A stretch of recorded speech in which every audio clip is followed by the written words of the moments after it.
The city of Everett on the verge of a new era. After 18 years of Mayor Carlo DiMaria, voters chose Robert Van Kampen to lead the city. Well, change has arrived in Everett. The city councilor brings 15 years of experience in Everett city government and a vision for the future. I think they want more transparency and accountability at City Hall. This morning, Mayor-elect Robert Van Kampen goes on the record about his new role and the issues he plans to address head on.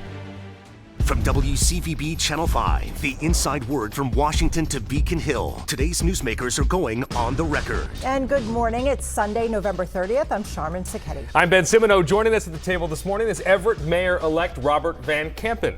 Thanks for being here, Mr. Morning. Mayor-elect. Thank you both for having me. I appreciate it. No, nice to have you here. All right, so let's get right to it. You're a familiar face in Everett. Many people in Everett know you as a city councilor. But for the people out there who don't know who you are, what are you all about? I'm all about restoring trust in a government that has had its confidence shaken. I'm all about bringing accountability and transparency to a city hall that has lacked it for a number of years. And I'm all about doing it in a professional, forward-looking manner. The State Inspector General found that your predecessor, Mayor Carlo DiMaria, took $180,000 in longevity bonuses that were not intended for him. He has denied wrongdoing. You campaign on the promise of accountability and to, quote, end the era of hidden longevity payments. Are there more of these payments out there that we don't know about, and how do you plan to bring accountability and transparency to City Hall? So Ben, we don't know. What I will say is there could be more payments out there that we don't know about. Potentially there could be. I think the people of Everett are ready to turn the page to a certain extent. The state continues to look at this issue, and I'm going to defer to the state on that issue going forward. For now, I want to turn the page at City Hall. I want to bring that type of transparent, open, honest government that the people of Everett demanded on Election Day. That's what I'm all about. That's what I intend to do on day one. This issue certainly was front burner during the election, but I would hope that the state will now take a harder look and determine if there were other areas that need to be looked at. That's their role. Do you think there's a certain level of complacency with someone like Mayor DiMaria when you get elected time and time and time again, that you lose your connection with voters? He again has denied any wrongdoing here, but the state says he took these payments. I think complacency comes with anyone being in office for that period of time, and I think the result on Election Day was a function of the voters deciding that 18 years was simply too long. You become complacent. You tend to forget those whom you're intended to serve. So how do you think you're going to be different from him? I think there are a number of areas where the mayor and I will be different. I intend to bring a very different leadership style. I intend to bring a very collaborative approach to how city government operates. Versus top-down? Versus top-down, but also I have to remind you and our viewers that the mayor who's leaving office had a vote of no confidence taken in him by the city council earlier this year. That was an overwhelming vote of no confidence. He had lost the ability to work with and achieve his objectives with the city council. So my collaborative sort of team-centered approach, working with the city council, working with the school committee to solve real problems like school overcrowding, ensuring that development is done in a responsible and reasonable manner, that'll be viewed and looked at as a very different style come January. Should there be term limits in an office like the mayor? I think so. And we just passed term limits in the city of Everett for the mayor's office.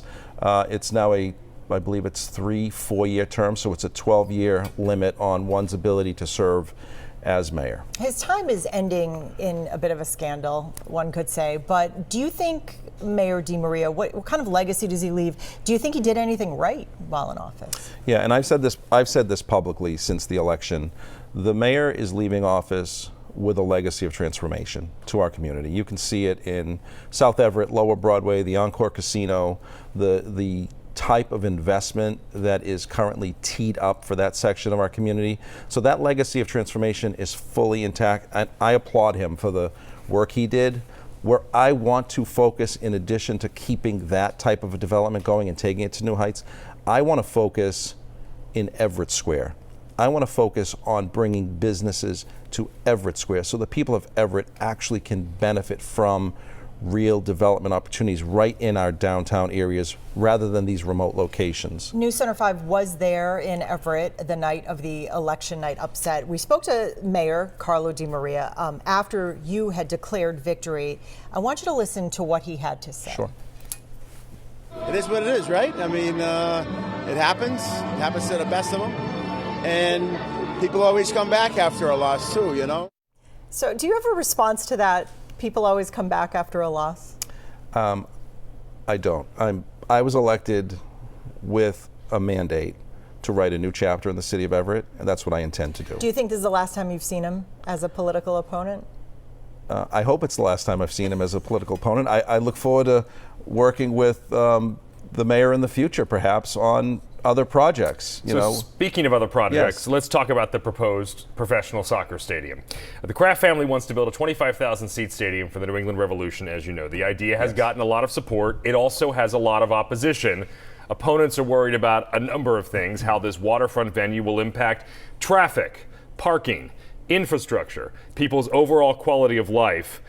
How will you make sure that your residents who elected you are protected during this process? Sure. So one of the critical messages I sent during this campaign was that a stadium project on Lower Broadway is transformative. It is a catalyst for a number of other development opportunities in that area of our community. What I would say is, at the end of the day, the people of Everett have to be put first. So I've taken a very cautionary approach to the stadium project. I've described it as transformative. I've described it as a catalyst. But I've also said, somewhat critically, but we don't have enough detail on what type of infrastructure improvements are going to be made, how vehicular and pedestrian access issues are going to be addressed. There's a process for that. We're not even close to that yet. So I think we should take a cautionary approach. Is it transformative? Is it a positive for the community? Yes.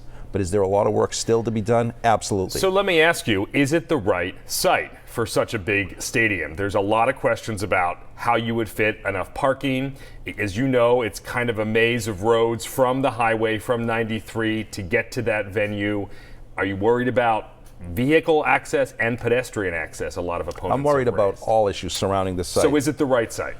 I think it can be the right site. If the infrastructure improvements are made, if the investments are made, it can be the right site. And it's the right site, Ben, not to cut you off, but it's the right site because it will actually serve as a catalyst for other investments in that region. Not just in South Everett, but in that Sullivan Square, Greater Boston area. So folks in Everett City Hall and in Boston, along with the Revolution, have until the end of the year to find December 31st. Yeah, December 31st. basically to strike Yes, a deal here, correct. right? And figure out all those terms. You will not be in office just yet. Do you see a deal happening by that point, or it goes to arbitration?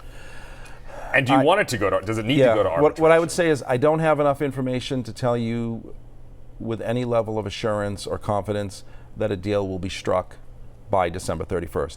My hope is yes. My hope is also that the current administration will include me in some of the bigger items in that deal. Yeah, you should have a seat at the table, right?